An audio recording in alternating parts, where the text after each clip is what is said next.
Olá, bem-vindo ao guia rápido de declaração de imposto de renda dos investimentos financeiros. Vou começar aqui fazendo o compartilhamento da tela para mostrar para vocês como faz o download do informe de rendimentos no site da Genial. Então, o primeiro passo é fazer o login. Já vai ter um botão informe de rendimentos no alto, bem destacado. Você faz o download do ano de 2021, ano calendário 2021, e você vai baixar esse teu informe de rendimentos da Genial Investimentos Corretora, onde vão constar todos os seus investimentos em fundos de renda fixa, multimercado, títulos de renda fixa, tesouro direto, vão estar todos listados aqui no informe de rendimentos da Corretora Genial. Na declaração de imposto de renda, você tem que declarar o saldo em 31/12 e os rendimentos que você recebeu no ano passado. O informe da Genial vai estar dividido, basicamente, aqui o primeiro grupo de investimentos que pagam rendimentos isentos de R, e mais embaixo a lista de investimentos que você possui que pagam rendimentos sujeitos à tributação exclusiva. Porém, para a declaração do bem, lembrando que cada linha é um investimento que você possui, é um patrimônio, é um bem que você possui, então daí indifere na declaração de bens se ele é com rendimentos isentos ou sujeitos à tributação exclusiva. Todos vão na ficha bens e direitos. Você aperta aqui novo para colocar cada um dos investimentos que você possui. A Receita esse ano mudou aqui os códigos, porém ficou muito mais fácil. Por exemplo, tudo que for fundos de investimento vai estar dentro do grupo fundos, e depois o código do fundo você tem, dependendo do tipo de fundo, que selecionar um código específico. No blog da Genial, a gente fez um artigo falando quais que são todos os códigos que você tem que usar, inclusive com uma tabela fazendo a equivalência do código antigo, que é inclusive o que aparece no seu informe aqui, em bens e direitos. Esse aqui é o código antigo, válido no ano passado. Nesse artigo no blog da Genial, você já tem essa equivalência, tá? Conheça as mudanças no grupo e códigos na ficha de bens e direitos. Porém, no programa da Receita é super simples, tá? Então, você primeiro seleciona o grupo, que esse bem faz parte, fundos, por exemplo, um fundo multimercado ou um fundo de renda fixa, ele é esse primeiro código, código 01, fundos de investimentos sujeitos à tributação periódica com come-cotas. Se for um fundo de ações, é o código 4, fundo de ação não tem come-cotas, então ele entra aqui nesse código 4, tá? Selecionando o código, você vai colocar o CNPJ do fundo, que aparece no informe.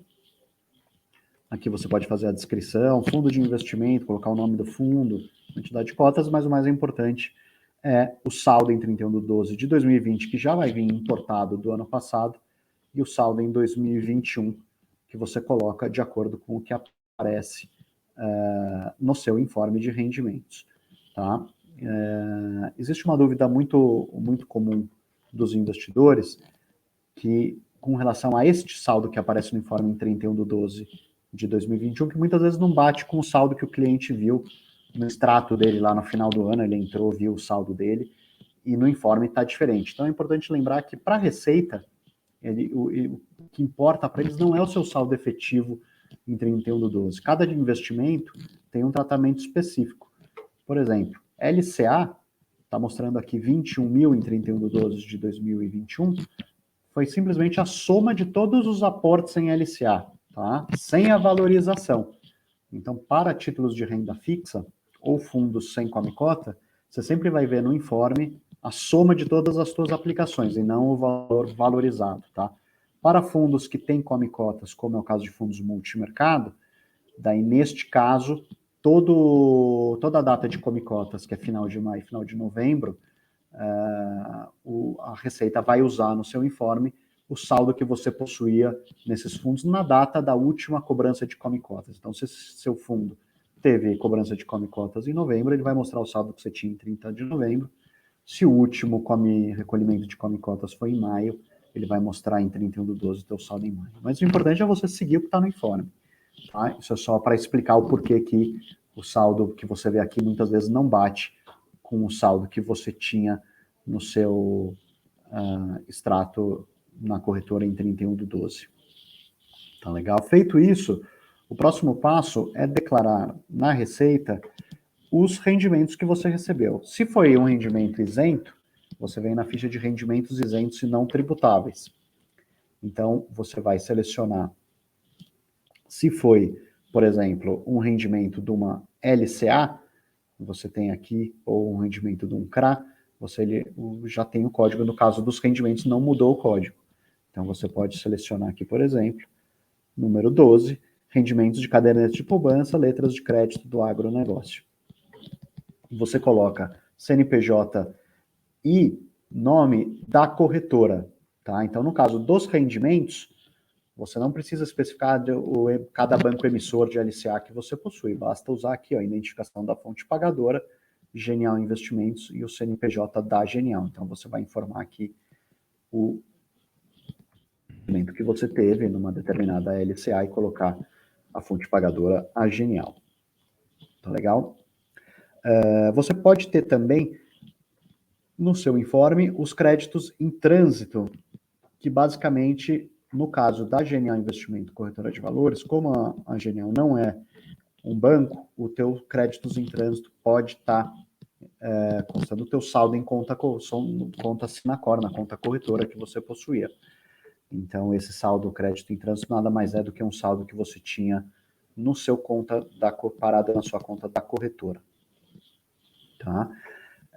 Outro ponto importante, se você tem fundos de investimento imobiliários, eles não vão aparecer no seu informe da corretora, tá?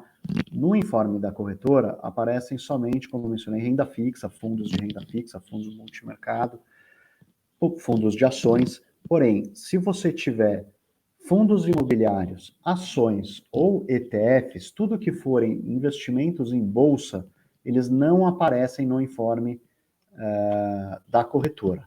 Tá? Esse é um controle de ativos negociados em bolsa que o investidor tem que fazer de uma forma um pouco mais, digamos assim, autônoma, baseado nas informações que a corretora vai te passar.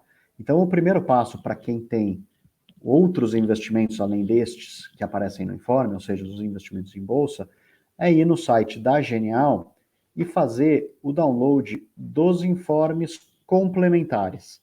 Informes de rendimento complementares são necessários somente para quem tem esses ativos negociados em bolsa. Repito aqui, fundos imobiliários, sobretudo, ações e ETFs, fundos listados em bolsa. Então, você seleciona aqui que você quer baixar todos os informes complementares e você clica, seleciona o ano que você quer receber, 2021, e a gente vai enviar por e-mail para você todos esses relatórios aqui, que são os relatórios que ajudam o investidor a fazer a declaração de ativos listados em bolsa. Tá? No caso de fundos imobiliários e fundos listados em bolsa, quem tem que preparar o informe dos rendimentos pagos são as administradoras dos respectivos fundos imobiliários. Lembrando, você pode comprar pela Genial um fundo imobiliário que não é administrado pela Genial. Então, não vamos ser nós que vamos preparar o informe deste fundo. Você tem que descobrir quem é o administrador do fundo específico e fazer a solicitação do informe para esta instituição. No caso, se, por exemplo, você tiver algum fundo imobiliário que for administrado pelo Banco Genial, por exemplo, quando você fizer o seu download do informe, você vai ter também este segundo informe de rendimentos na Genial, que é o informe do Banco Genial, que é, na verdade, o informe dos fundos imobiliários ou fundos de investimento listados em bolsa administrados pelo Banco Genial. Tá? Então, esse vai ser um segundo informe, tanto que você vai notar que essa diferença aqui é Banco Genial e não da Genial Corretora. Então, esse aqui, na verdade, é um informe dos fundos que a Genial administra. No caso desse cliente, então, por exemplo, ele tem aqui 2 fundos imobiliários que são administrados pelo Banco Genial e, por isso, ele está recebendo esse informe, né? Na hora que ele faz o download, ele vai receber esse informe também. No caso de fundos imobiliários, é bastante importante ter uma diferença fundamental com relação a outros fundos de investimento. O seu saldo em 31/12, que vai ser mostrado no informe, é o saldo em cotas. É a quantidade de cotas que você tinha de cada um dos teus fundos imobiliários. Então, no caso deste cliente, ele tinha 520 cotas do Fundo Plural Logística e 590 cotas do Fundo Plural Recebíveis Imobiliários. E aqui você tem o quanto que você recebeu daquele rendimento isento que os fundos imobiliários pagam mensalmente, isso aqui é a soma dos rendimentos que o cotista recebeu. Na declaração em bens e direitos, você vai declarar um fundo imobiliário, aqui também código 7, grupo 7, código 3, aqui você vai colocar o CNPJ do fundo, aqui você pode colocar a descrição, fundo plural logística, por exemplo, pode colocar o CNPJ da administradora, o número de cotas que você tem, e você precisa colocar o teu saldo em 31/12, pelo que a gente chama de custo de aquisição, quanto que você pagou por aquelas 520 cotas que aparecem no informe. Tá? Então aqui você precisa ter guardado o histórico da compra que você fez no fundo para saber o quanto que você pagou. Se por acaso esse investidor tiver pago R$100 por cota, ele faz 100 vezes 520, ele coloca aqui 52 mil reais como saldo em 31/12. Tá? Importante. Luigi, eu não sei, eu não lembro como é que eu faço para levantar quanto que eu paguei por esse fundo imobiliário. A gente tem justamente os informes complementares, como eu mencionei, ele justamente traz todas essas informações que você precisa para chegar nessa informação do teu saldo em 31/12. Então, você vai vir no informe complementar, no caso aqui, ó, são todos os informes complementares desse mesmo cliente. Então, o primeiro relatório é o posição em 31/12, então é um informe complementar onde vai te mostrar todos os fundos imobiliários ou ativos em bolsa, ações, por exemplo, ou aqui fundo de criptoativos, um fundo negociado em bolsa, além dos fundos imobiliários. Vou mostrar todos os fundos que o cliente possui, incluindo aqueles dois que são administrados pelo Banco Genial. Porém, aqui ele tem outros fundos que são administrados por outra administradora, então ele precisa ir atrás do informe. Mas aqui ele tem aquela mesma informação, ó, das 590 cotas, 520 cotas que ele tinha do plural logística e do plural recebíveis, aparece a mesma informação aqui. Agora lembrando, eu preciso ir atrás de quanto que eu paguei pelas 520 cotas para poder informar em bens e direitos qual que era o meu saldo em 31/12. Então, no caso deste fundo, ele pode ter comprado ou na bolsa, no home broker, entrou lá na bolsa e comprou pelo home broker, e daí ele vai buscar no relatório de compras e vendas. Então, a Genial, nos relatórios complementares, tem um relatório de compras e vendas. Se ele comprou pela bolsa, aquelas cotas do plural logística, ele vai achar aqui aquela compra. Todas as compras efetuadas pelo investidor ou vendas vão aparecer em compras e vendas. Se ele comprou através de uma subscrição, também aparece aqui as compras feitas por subscrição, ou se ele comprou através de um IPO, vai aparecer aqui. Então, no caso, a gente achou aqui, ó, plural logística, oferta pública, compra de 520 cotas por R$52 mil. Então, esse é o valor que você vai informar no seu saldo em 31/12. Os fundos imobiliários, você também tem que declarar os rendimentos isentos e não tributáveis.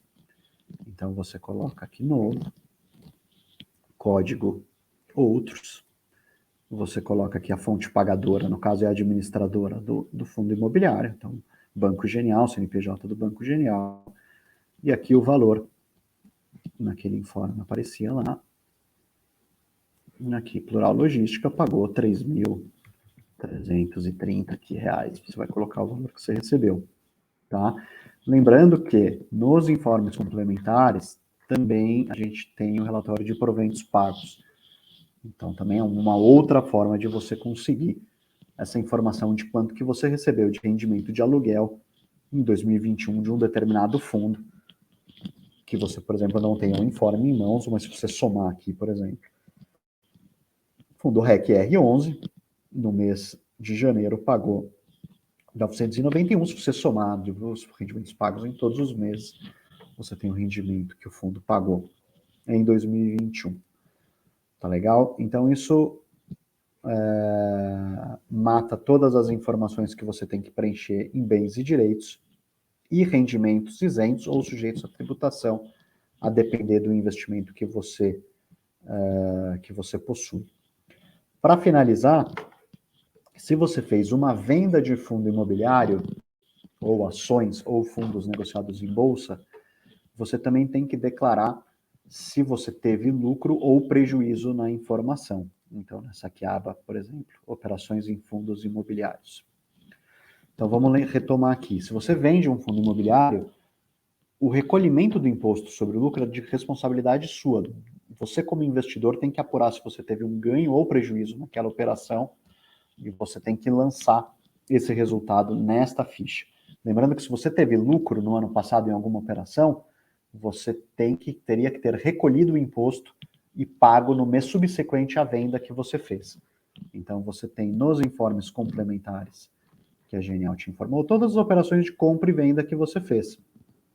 Então, se você fez uma operação de venda, como no caso desse cliente, em março, ele vendeu a posição de HGLG por R$ 14.828,59. Operação de venda. Ele vai cruzar isso com a informação de compra que ele possuía. Então, se no caso ele tivesse comprado essas cotas por R$ 13.000, ele teve um ganho de 1.828 e ele teria que ter recolhido este imposto em abril de 2021, mas ele vai lançar na declaração aqui, então, o resultado em março, o lucro que ele teve, 1.828, por exemplo. E aqui vai mostrar que ele deveria ter pago um imposto de 365. Se você recolheu a DARF, só basta você colocar aqui 365 da DARF, que você já pagou lá atrás. Se você efetuou uma venda que teve prejuízo, é importante você lançar também nessa ficha para você poder compensar esse prejuízo lá na frente. Então, no caso aqui, tem até um exemplo. O cliente fez uma venda em novembro que resultou num prejuízo de R$ 18.000. Ele vai lançar isso aqui na ficha e ele vai ficar com esse prejuízo a compensar para ao longo de 2022. Se ele realizar outras operações com lucro, ele pode daí abater desse prejuízo a compensar. Então, isso fecha as declarações dos principais tipos de investimento. Para finalizar, a gente pode falar rapidamente de declaração de imposto, de declaração de previdência privada, e aqui tem uma informação que pode ser bastante útil. PGBL, lembrando que só se declara as contribuições, você não declara o saldo que você tem em 31/12. Muita gente acha que o PGBL, por você poder, quando você entra no seu site da Contura, você consulta teu saldo, tá lá que você tem que declarar isso como bens e direitos. Não é verdade. No caso do PGBL, você declara somente o pagamento, as contribuições que você fez para ele. Então, você coloca aqui, ó, dados do pagamento. Em pagamentos efetuados, você soma todas as contribuições que você fez para o seu PGBL em 2021 e você vai lançar aqui como valor pago. Por exemplo, eu depositei em PGBL R$ 50.000 no ano passado. Já VGBL, você declara o saldo. Então, essa é uma distinção bastante grande entre PGBL e VGBL. PGBL você só declara as contribuições, enquanto que o VGBL você declara o teu saldo em 31/12. Outros bens e direitos, vamos ver se a gente encontra aqui VGBL. Então, VGBL você declara o teu saldo em 31/12, enquanto que PGBL somente os pagamentos. Então, com isso a gente matou todos os tipos de investimento, os principais tipos de investimento. Lembrando que no site da Genial, no blog, você vai ter uma série de artigos também para tirar dúvidas mais específicas, de alguma coisa que a gente não cobriu aqui, ou também no canal da Genial no YouTube, você vai ter também diversas playlists cobrindo diversos temas de declaração de imposto de renda, onde você vai poder também tirar todas as dúvidas que você tiver. Tá legal? Então é isso. Lembrando que os contadores são sempre as principais referências para esclarecer dúvidas de algum ponto que não tenha ficado claro. Consulte seu contador, que ele vai conseguir te auxiliar nessas dúvidas, tá legal? Valeu, pessoal. Um abraço.